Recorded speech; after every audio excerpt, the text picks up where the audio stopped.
तो स्टूडेंट, तो हम लास्ट क्लास तक कर चुके थे अकाउंट्स के अंदर profit and loss appropriation part one, जिसमें हमने प्रॉफिट एंड लॉस के बारे में सीखा। एप्रोप्रिएशन क्या होता है, किस तरह से होता है। आज हम करने जा रहे हैं part second. Profit and loss को आज हम करेंगे कंप्लीट। चलिए सबसे पहले मैं आपको बता देता हूँ लास्ट क्लास में हमने क्या सीखा था, प्रॉफिट एंड लॉस एप्रोप्रिएशन क्या था। यहाँ से जरा एक बार मैं रिवाइज करा देता हूँ क्लास को थोड़ा सा। Profit and loss appropriation account, profit and loss appropriation में हमने सीखा कि भाई प्रॉफिट एंड लॉस एप्रोप्रिएशन का जो नेचर होता है वो नॉमिनल होता है, जिसका दूसरा नाम होता है profit and loss adjustment. Format था जहां पे हमने देखा था कि इंटरेस्ट ऑन ड्रॉइंग आपका क्रेडिट साइड आएगा, प्रॉफिट आएगा। Then interest on capital, salary, commission, जो भी प्रॉफिट आएगा वो पार्टनर्स में डिस्ट्रीब्यूट हो जाएगा। देन एप्रोप्रिएशन होता क्या है, तो एप्रोप्रिएशन हमारे पास क्या होता है, कोई भी ऐसा खर्चा जो पार्टनर्स को दिया जाता है। उसके बाद हमने जर्नल एंट्री सीखी थी। जिस भी किसी स्टूडेंट ने लास्ट क्लास नहीं की है तो मैं आपसे कहूंगा कि आप जाइए और जाके लास्ट क्लास देखिए कंप्लीट डिटेल में। देन उसके बाद हमने कुछ क्वेश्चंस किए थे जो कि आपकी बुक से रिलेटेड थे। देन उसके बाद हमने किया था चार्ज क्या होता है, तो चार्ज था जैसे कि कोई भी ऐसा एक्सपेंस जो हम आउटसाइडर को पे करते हैं वो चार्ज होता है, जैसे manager commission, rent, interest on loan etcetera. अगर चार्ज दिया हो तो हमारे पास दो अकाउंट में बनाने पड़ते हैं, profit and loss account, profit and loss appropriation account. Then उसके बाद ये आपकी बुक के क्वेश्चंस टीएस ग्रेवाल के। और आज इसका सेकंड पार्ट जो कि लास्ट टॉपिक है वो आज हम करने जा रहे हैं। इंटरेस्टिंग टॉपिक है, तो जरा ध्यान से देखिएगा। Profit and loss appropriation part two. चलिए, तो सबसे पहला सवाल ये आता है यहाँ पे। इस पार्ट को अलग से बनाने का भी मेरा मोटिव यही था कि ये ना थोड़ा सा डिफरेंट है, अलग है बाकी क्वेश्चन से। तो इसलिए यहाँ पे हमने इसके लिए एक सेपरेट वीडियो को बनाया। If loss given in the question, अगर क्वेश्चन के अंदर लॉस गिवन है तो क्या होगा उस सिचुएशन में। देखिए सबसे पहले मैं आपको कुछ चीजें बताने जा रहा हूँ अप्रोप्रिएशन के बारे में। पी एंड एल अप्रोप्रिएशन, अगर क्वेश्चन के अंदर पहले से ही 5 लाख रुपए का लॉस है,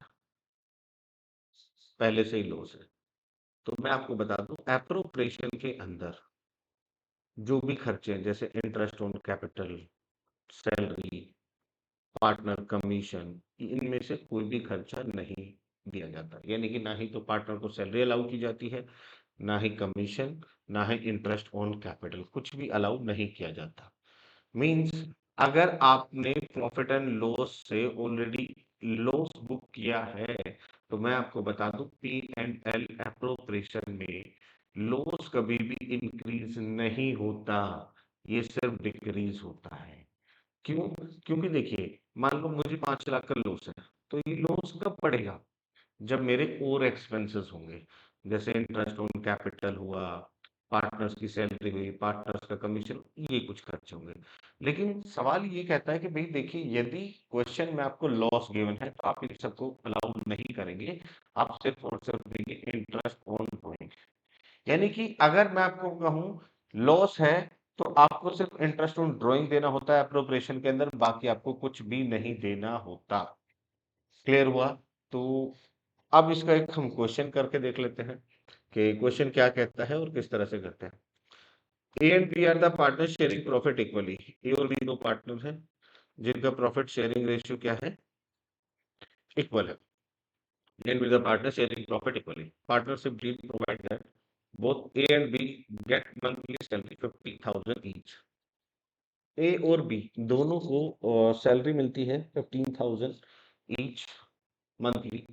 interest on capital 5% and interest on drawing 10%, their capital were 5 lakh each. Drawing during the year 60,000 each. Okay. Firm incurred net loss during the year 1 lakh. अब यहाँ पे फर्म में लॉस है ऑलरेडी, यानी कि क्वेश्चन ने आपको क्लियर कर दिया कि क्वेश्चन में ऑलरेडी लॉस है, तो यहाँ पे आपको P and L appropriation account बनाना है। चलिए मैं यहाँ पे हम बनाते हैं profit and loss appropriation account.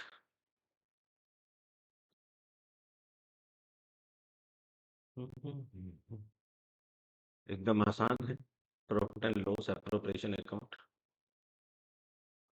Particular amount, particular amount. चलिए, सबसे पहले यहाँ पे आ जाएगा नेट लॉस,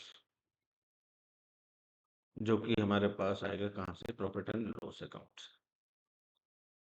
और ये हमारे पास कितना जाएगा, 1 lakh rupees. Profit and loss से आ जाएगा हमारे पास 1 लाख रुपीस। अब नेक्स्ट, पार्टनर्स की सैलरी नहीं देनी, क्योंकि ऑलरेडी क्या है, हमको लॉस है। इंटरेस्ट ऑन कैपिटल नहीं देना, कुछ खर्चा लागू होता ही नहीं है अगर लॉस है तो। ओके, इंटरेस्ट ऑन कैपिटल नहीं देना। इंटरेस्ट ऑन ड्राइंग यस देना है, क्योंकि ये खर्चा नहीं है, इनकम है फर्म के लिए। By IOD, interest on drawing. As capital, 20 capital. अब कितना कितना है, 60,000 का कितना परसेंट है इंटरेस्ट ऑन ड्राइंग, 10%। 10%, 60,000 का 10%। अगेन, जैसे कि मैंने आपको बताया था, यदि क्वेश्चन में कुछ नहीं दिया होता तो उसे क्या लेते हैं, मिडल। मिडल यानी कि 6/12 से मल्टीप्लाई कर देंगे, तब आएगा 3000 and 3000 by loss transfer to, कौन कौन हो गए भाई, एज कैपिटल, 20 कैपिटल। लॉस कितना आ जाएगा इस केस में आपके पास, लॉस आ जाएगा 94,000। 1 लाख में से 6 गया 94।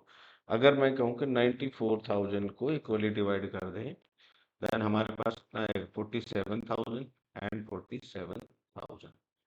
ये हमारे पास बन जाता है profit and loss appropriation account. तो स्टूडेंट, मैं आपको बताऊं, हमने यहाँ पे एक टॉपिक को और कंप्लीट किया है, जिस टॉपिक का नाम है profit and loss appropriation account. चलिए, profit and loss appropriation account. बच्चों को ये टॉपिक बड़ा ही डिफिकल्ट लगता है, समझ नहीं आता। मैं आपको बताऊं कि चीजों को बड़ा आसान तरीके से समझा जा सकता है, उनको आप इजी कर दीजिए। हम अगर समझते टाइम चीजों को इजी कर देते हैं, अपने वे में समझते, तो चीजें आसान हो जाती है। मैंने अभी तक आपको बताया चैप्टर 1 के अंदर सिर्फ 4 से 5 चीजें हैं, जैसे कि इंटरेस्ट ऑन लोन हो गया, इंटरेस्ट ऑन कैपिटल हो गया, पार्टनर सैलरी हो गया, पार्टनर्स कमीशन हो गया, IOD हो गया, ये चीजें हैं। एप्रोप्रिएशन के अंदर अगर मान के चलिए ये मिलता है तो ये प्रॉफिट एंड लॉस में जाता है, ये एप्रोप्रिएशन में डेबिट साइड आता है, ये क्रेडिट साइड आता है। बार बार आपको यही करना होता है।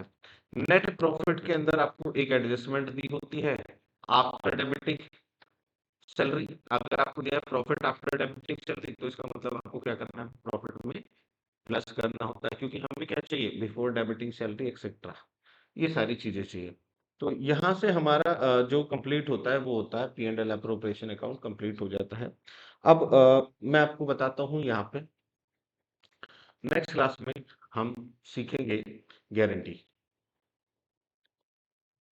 गारंटी ऑफ द पार्टनर्स, जब किसी भी पार्टनर्स को गारंटी दी हुई हो, कैसे हम वहां पे कैलकुलेशन करेंगे, किस तरह से करेंगे, वो सारी की सारी चीजें सीखेंगे हम नेक्स्ट क्लास के अंदर।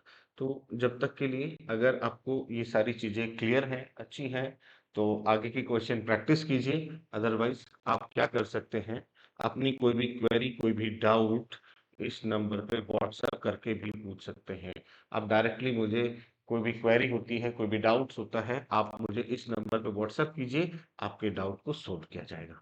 चलिए, बाकी मिलते हैं नेक्स्ट क्लास में, गारंटी ऑफ द पार्टनर्स के साथ, बहुत ही इंपॉर्टेंट टॉपिक है। चलिए, मिलते हैं नेक्स्ट क्लास में।